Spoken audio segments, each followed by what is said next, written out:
Evet arkadaşlar, Londra'da güneşli bir gün.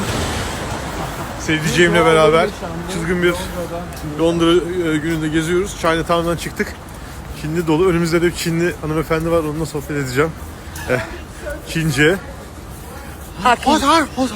Akin Ko kanka.